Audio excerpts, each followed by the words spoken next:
सभी को जय भोलेनाथ, हर हर महादेव। मैं एस्ट्रोलॉजर आशु मल्होत्रा।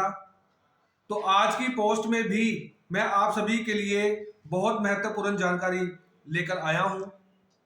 तो आज की पोस्ट में एक हम ऐसी अहम बात करेंगे जो अभी तक शायद ज्योतिष क्षेत्र में नहीं की गई, कि शमशान घाट में ग्रहों का वास। तो इस पे हमने कुछ शोध किया है, उसकी जानकारी मैं आज की पोस्ट में आप सभी को दूंगा। जैसे इंसान का जन्म होता है, तो जब वो दुनिया में आता है तो आसमान में ग्रह उस इंसान के अंदर ऐसे समाते हैं जैसे हम एक कैमरे से किसी की जब फोटो लेते हैं तो वहां पे जो फ्लैश लाइट पड़ती है उसी स्पीड से सभी ग्रह आसमान में जिस राशि जिस नक्षत्र में होते हैं वो इंसान के दुनिया में आते ही उसके शरीर में समा जाते हैं और जीवन में उसे अच्छे और बुरे फल ग्रहों की स्थिति से उसे उस इंसान को मिलते हैं। तो इसी तरह जब इंसान इस दुनिया से जाता है तो वो 9 ग्रह लेकर ही शमशान घाट पहुंचता है। तो उसी बारे में आज की पोस्ट में मैं आपको जानकारी दूंगा कि शमशान घाट में ग्रहों का वास कैसे होता है। तो सबसे पहले हम बात करते हैं केतु ग्रह की। केतु ग्रह को मोक्ष का कारक माना गया है। केतु को कुत्ता माना गया है। केतु को चारपाई माना गया है।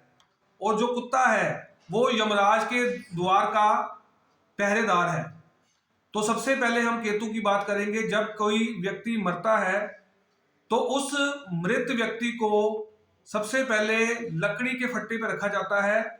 जैसे ज्योतिष क्षेत्र में केतु को चारपाई का कारक भी माना गया है, तो मृत व्यक्ति की जो चारपाई होती है वो लकड़ी का फट्टा और 4 लोगों का कंधा, ये उसकी चारपाई होती है।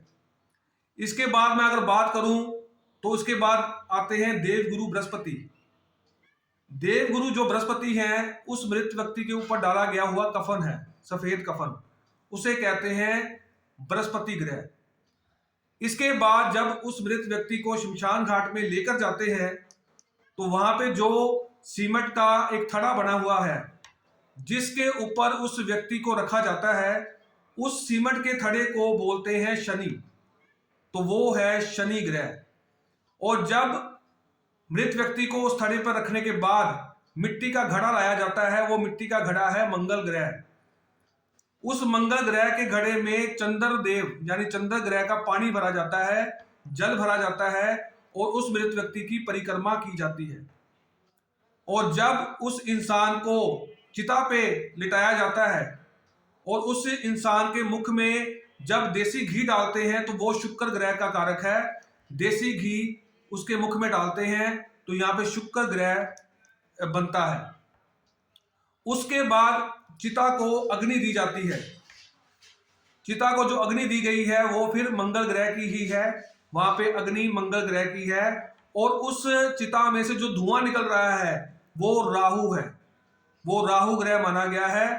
और उसके बाद जब चिता खत्म होती है अग्नि के दाह संस्कार के बाद, तो उसमें से जो अस्थियां आती हैं वो सूर्य ग्रह की हैं, अस्थियां सूर्य ग्रह की हैं, और जो राख बचती है वो बुध ग्रह की है। तो इस तरह शमशान घाट में जब कोई व्यक्ति मरता है, मृत व्यक्ति मरता है, तो वो 9 ग्रह अपने साथ लेके जाता है। उन 9 ग्रहों में से होकर वो पंच तत्व में विलीन होकर शिवलोक या अपने कर्मानुसार उस लोक में पहुंचता है। तो इस बात की जानकारी मैंने आपको इसलिए दी है कि इस पे भी बहुत शोध किया जा रहा है, आगे भविष्य में भी शोध किया जाएगा और मैं जो शोध करूंगा वो आपसे साझा करूंगा। तो यहाँ पे आज की पोस्ट में मैंने ये बताया कि शमशान घाट में ग्रहों का वास कैसे होता है और कैसे मृत व्यक्ति मृत होने के बाद ग्रहों के साथ ही शमशान घाट में पहुंचता है और अपनी अगली यात्रा पूर्ण करता है। तो ऐसी जानकारी मैं अगली पोस्ट में फिर लेके आऊंगा। आज की पोस्ट में बस इतना ही। सभी को जय भोलेनाथ।